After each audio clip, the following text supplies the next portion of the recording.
Pessoal, pronto, ó. O silêncio está cada um no seu lugar, se dá para frente. No seu lugar.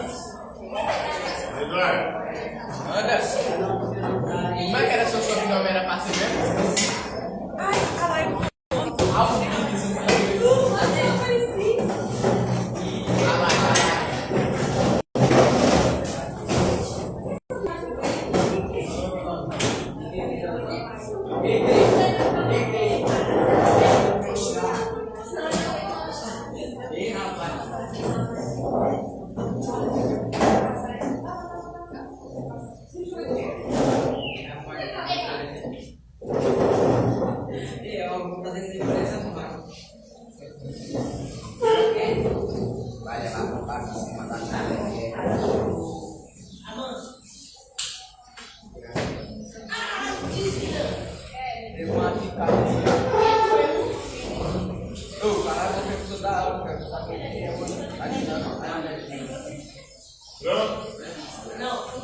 Então, na aula de hoje, nós vamos falar sobre o cristianismo. O cristianismo, que é a religião que possui o maior número de fiéis, de adeptos, de seguidores do mundo inteiro. São mais de 2 bilhões de fiéis.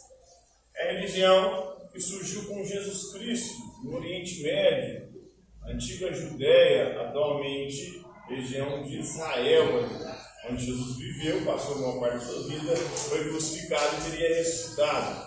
Jesus Cristo significa Deus salvo, e Cristo significa ungido, ou seja, o Cristo ou Jesus teria sido enviado por Deus, ungido, enviado por Deus, para a remissão dos nossos pecados e para a nossa salvação. Hoje existem mais de 100 mil denominações cristãs diferentes, ou seja, igrejas cristãs diferentes.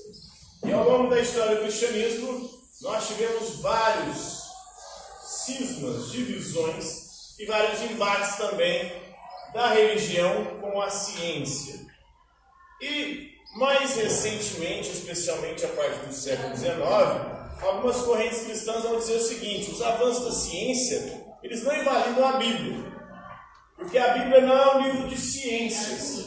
A Bíblia é um livro religioso.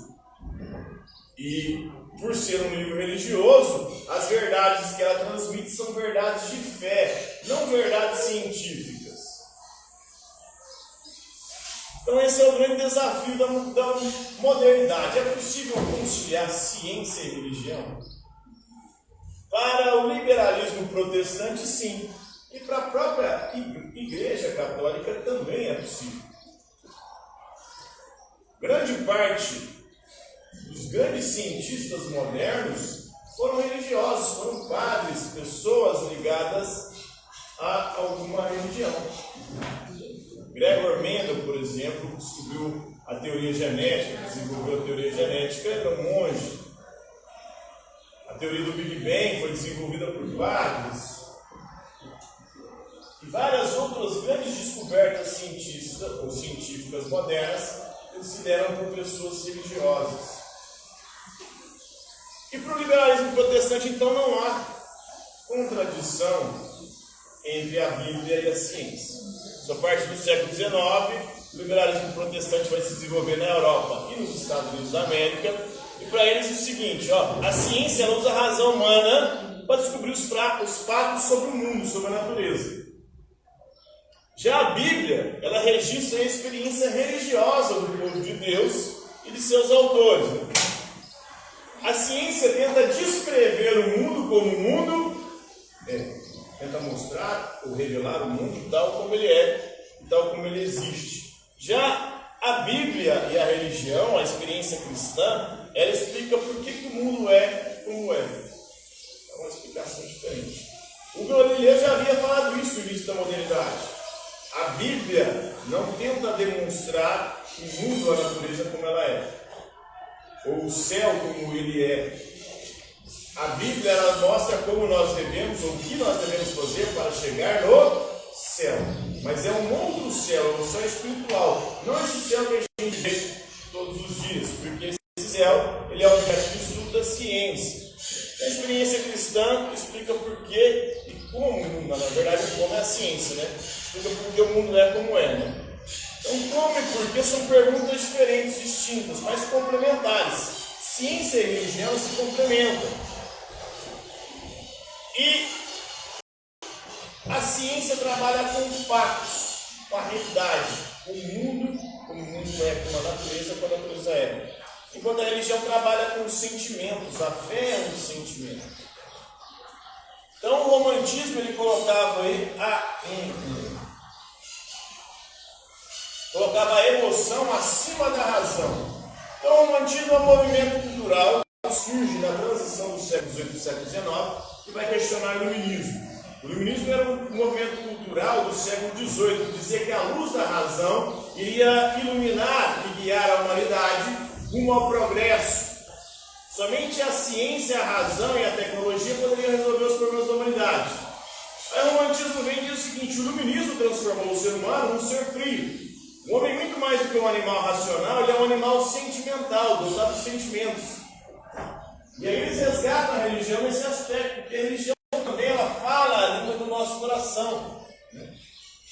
Os sentimentos para os românticos estão acima do nosso intelecto, da nossa razão. Então o movimento romântico ele encontrou expressão na arte, na literatura, no idealismo alemão, da filosofia do século XIX. E dentre os autores do idealismo alemão nós temos o Friedrich Schleiermacher. Ele identificou a verdadeira religião como um tipo específico de sentimento, diferentemente do conhecimento. O conhecimento é objeto da ciência, a ação é objeto da ética, o sentimento é um objeto da religião. Então a fé é um sentimento que brota do ser humano, de uma alma humana, muitas vezes carente e desejosa de respostas, desejosa de um amparo que ela não consegue encontrar nem na ciência nem na ética. O amparo só pode vir do céu ou vir de Deus para o Schleiermacher. Então, conhecimento, ação e sentimento são todos diferentes, porém estão relacionados uns com os outros. Se relacionam e se complementam. O ser humano não é só sentimento, mas também não é só conhecimento, não é só razão, não é só ação, não é só ética, não é só moral. Então ele vai fazer uma redefinição da religião. A religião não é ciência, a religião não é ética, a religião trabalha com sentimentos. Muitas vezes, principalmente com o sentimento de desamparo que o ser humano sente nesse mundo. Porque ele não consegue explicações últimas para os seus questionamentos, para a sua carência, para as suas dúvidas, o seu sofrimento. Então a religião vem como um sentimento, ou desenvolve esse sentimento para nos amparar nessas experiências humanas. Então o registro da experiência, essa experiência de desamparo, e esse sentimento de desamparo como experimento, então a essência da piedade é a consciência de ser absolutamente dependente, ou seja, esse é o grande sentimento que nós experimentamos enquanto seres religiosos para o Schleiermacher. Nós somos seres dependentes. Dependentes de quem? Estamos falando aqui de religião. Para a religião ser dependente de quem? De Deus, né? Que é o mesmo que está em relação com Deus, ou dependente de Deus. Só Deus pode preencher o vazio do nosso coração. Ninguém nem nada mais, pelo menos na perspectiva do Schleiermacher, né? Nosso idealista alemão do século XIX, que foi o pai do liberalismo protestante. Por hoje é isso aí, galera.